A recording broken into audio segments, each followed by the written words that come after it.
Monday Scrum. Hello and welcome to the Monday Scrum, joined by Brent Read and Benji Marshall. How did we enjoy the weekend? Reedy, I was alongside you at Shark Park yesterday. What a beauty it was. Couple of sidelines on the weekend, the Manly game as well. How many invoices did you put in this Lots week? of invoices. It was a profitable weekend, Em, but it was a great profitable weekend for rugby league.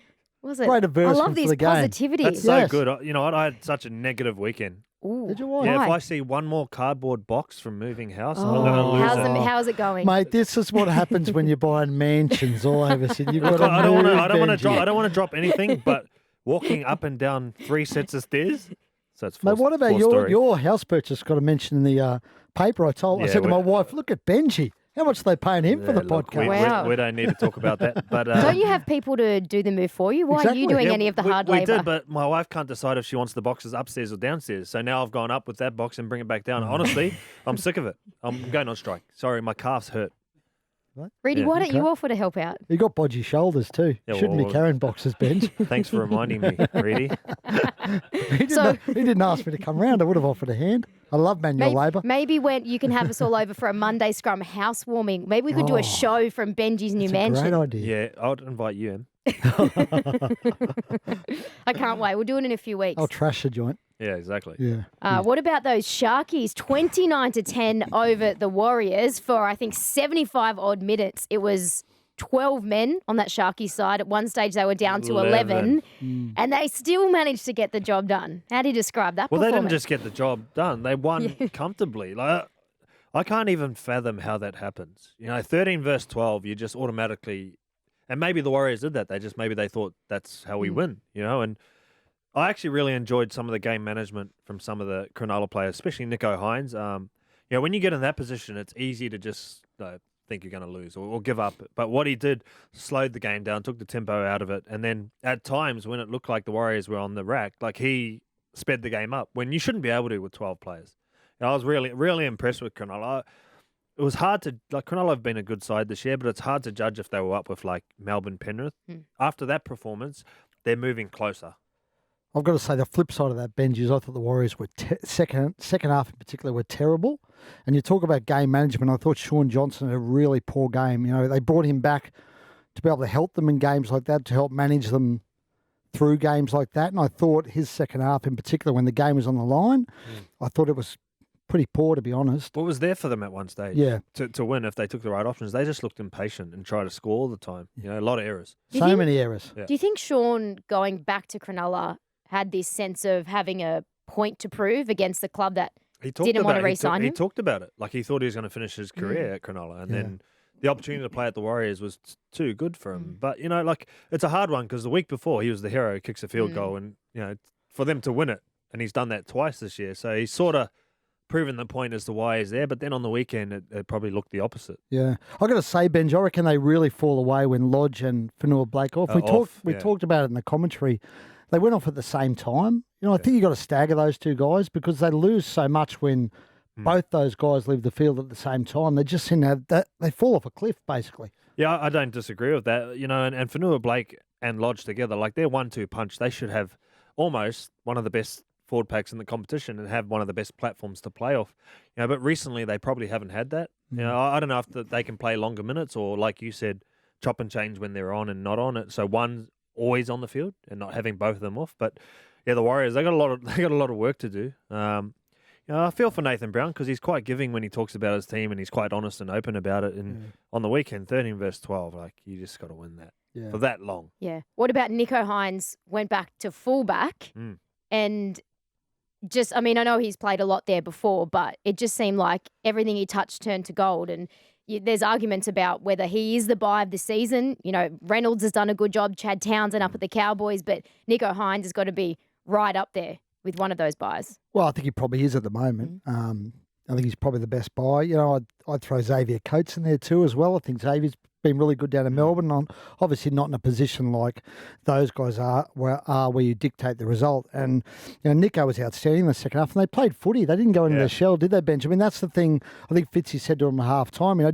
Don't go into your shell. Don't think you've got to stop playing football. And they didn't stop playing football. They actually threw it around a bit and showed a bit of flair. And Nico's just been. He's been brilliant for them. Such a good signing. He's just a footy player. You know, Yeah. he can play in any position. He'll go out and play. Like for Melbourne last year, he played in the middle. He played a little bit of lock. He played fullback. He played on the wing. He played in the halves. And to be honest, he's surprised me this year completely. I thought, he's a solid player, but moving to 7, he might struggle. But he hasn't. He hasn't struggled at all, and he's been one of the best this season. And I agree. He's been for me, he's been the best buy. And I'll tell you what, he's made Matty Moreland. He's brought out the best of Matty Moreland. Well, that and being off contract too. Well, that helps you a little bit, But he's been outstanding as well. Yeah. And well, he was always a great player. Yeah. Matty Moreland. He was always talented and always good. He's just had a lot of injuries. Yeah. But this is the biggest spell he's put together in 3 years of games in a row. Yeah, that helps. Shout out also to our mate at Triple M, Wade Graham, second game back and how good. flying. Let's hope the Sharkies re-sign him. Time will tell. Well, maybe reading the coming weeks can get a bit of mail on I'd that. like some mail. I'll give him a call. Yeah, but he's just one of those guys you sign, as a club player to keep there for the history of the club and for what he's done and what he can add. You just go and sign him. Get out there. And the culture. Yeah, culture of the place. And, you're right. I mean, he still holds his own weight. It's not as though he's dropped off. It's his second game back from injury. Like, give him a bit of time. He's still going to contribute as much as anyone else to that side. Yep. All right, so it was a good day for the Sharkies, but perhaps an even better day for the Melbourne Storm because they are just breaking records left, right and centre. A 42-16 win over the Dragons. To start with, let's just point out an incredible stat. So through the first 9 rounds... You've done some research, Em. Yeah, I did it all on my own, let me tell you that. Producer Charlie didn't help me with this one at all. That's probably why you were late today. Asked to start early and still arrived late. Exactly. Yeah, no, that's all right. I'm comfortable with that. I was late to everything. 335 points through the first 9 rounds. That is the most ever. And the closest to that is 324. That was the Roosters back in 1935. So that's a record of almost 90 years. They just look unstoppable. Yeah. How much did they score? Sorry? 335. The Bulldogs in the whole season last year scored 340. Wow. There you go, eh?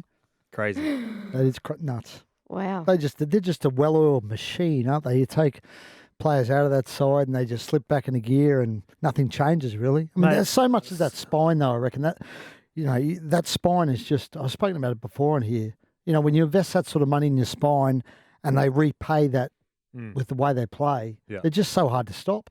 Mate, crazy. And I'd compare it to a team like Newcastle who Kalen Ponga's probably their most paid person or in the team, but in the spine, and the rest of the guys around them are probably a little bit on the lower tier of the salary cap.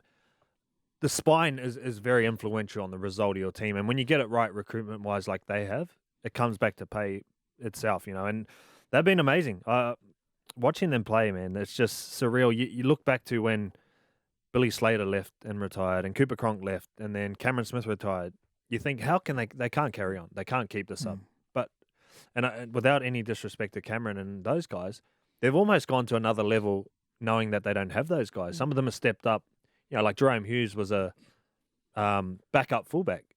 Now he's one of the best 7s in the game.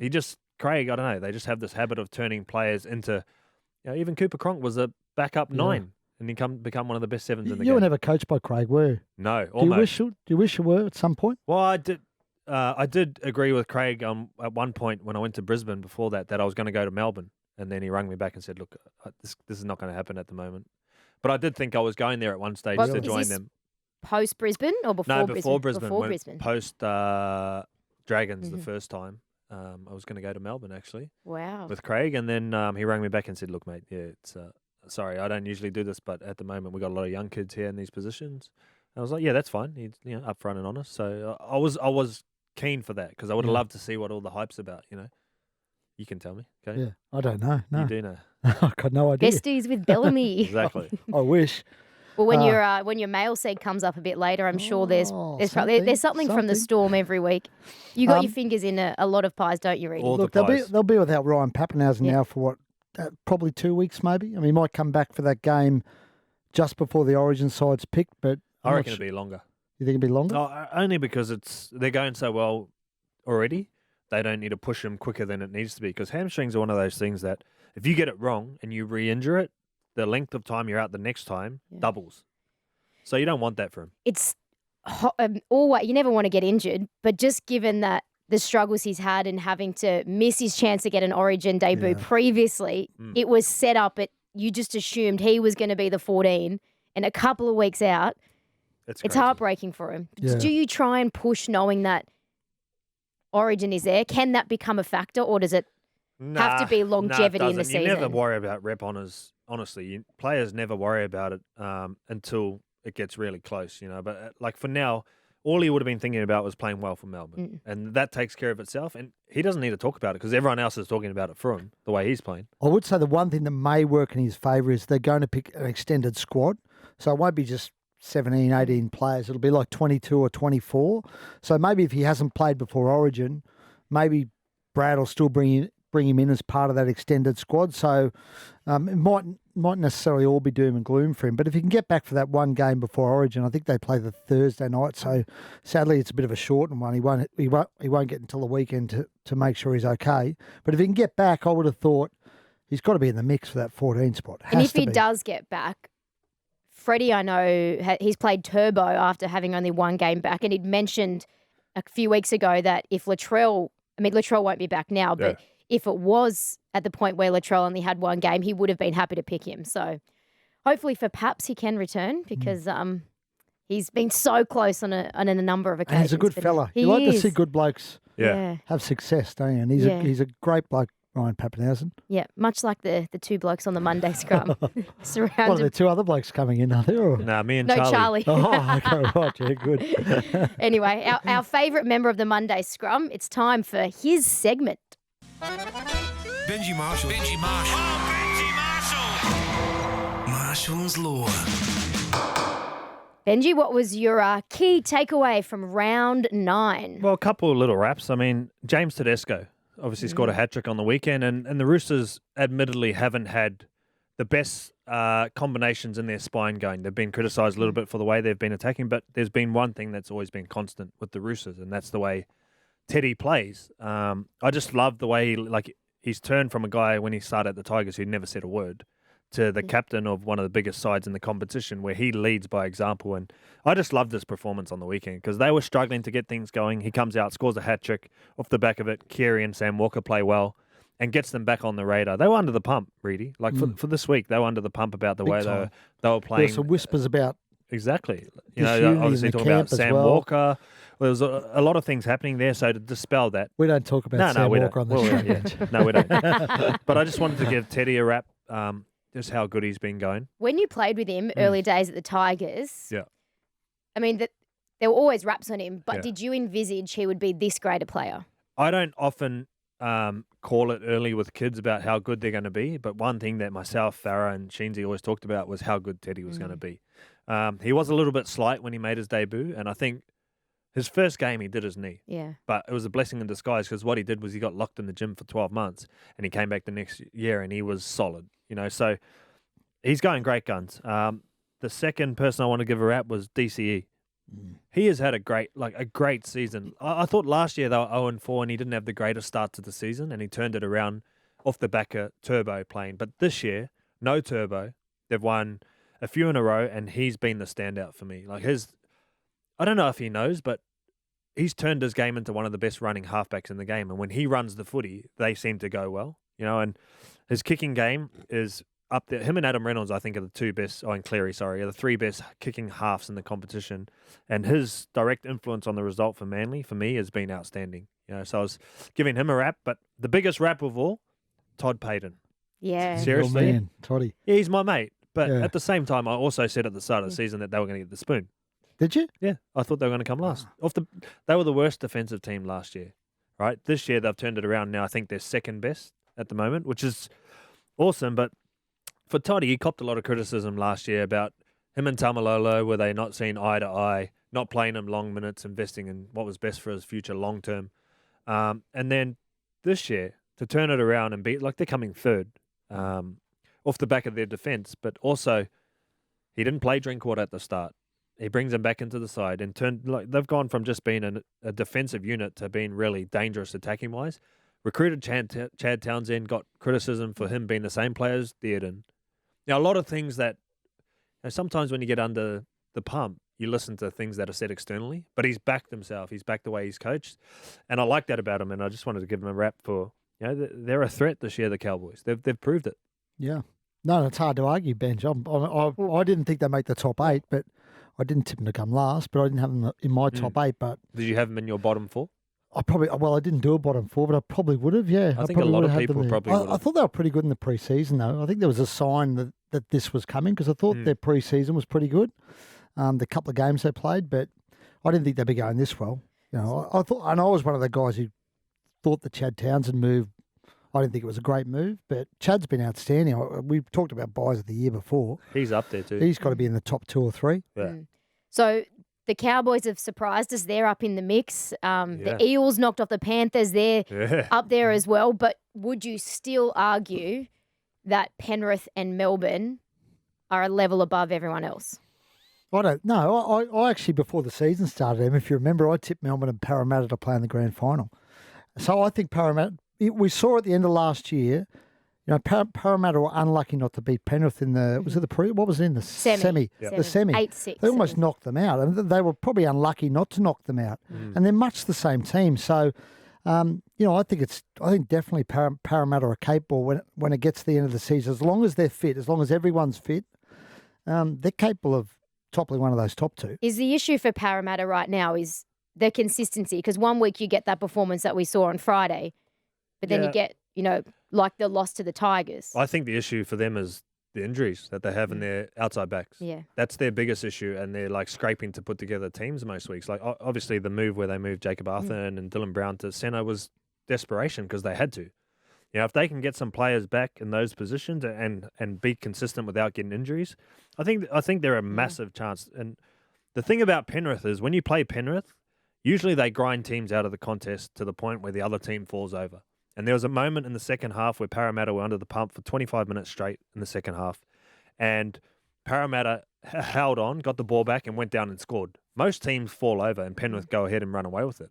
But for some reason, Parra had this resilience about them and they played unbelievably well. Like, seriously, to beat Penrith, we were 8 from 8. Yeah. Hadn't lost at home for 22 occasions. It was a massive win. Well, they're slowly getting troops back as well. Tom Opacek returned. Sean Russell played cup, so from that he's back from that broken rib. He was a good player too. Yeah, so he'll and Mike Sivo will be back. Yeah, not far away. 2 or 3 weeks. Yeah. I would say, you know, that Cowboys game was an anomaly. I think they have been pretty consistent this year. Parramatta, they won 6 of their 6 and 9.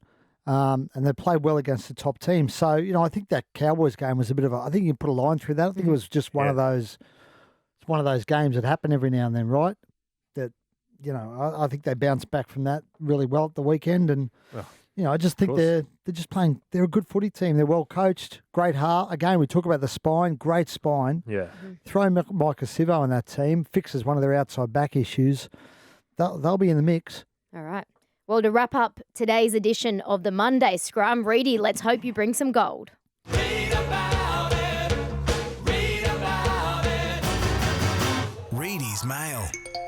All right, so we've spoken at length about the Melbourne Storm, and a big part of their success so far this season has been Cameron Munster. Yes. What is going on with his future? Well, there's been some movement down there, Em. There've been a slight change to the deal that was on the table. So basically Melbourne had offered him a 2-year deal.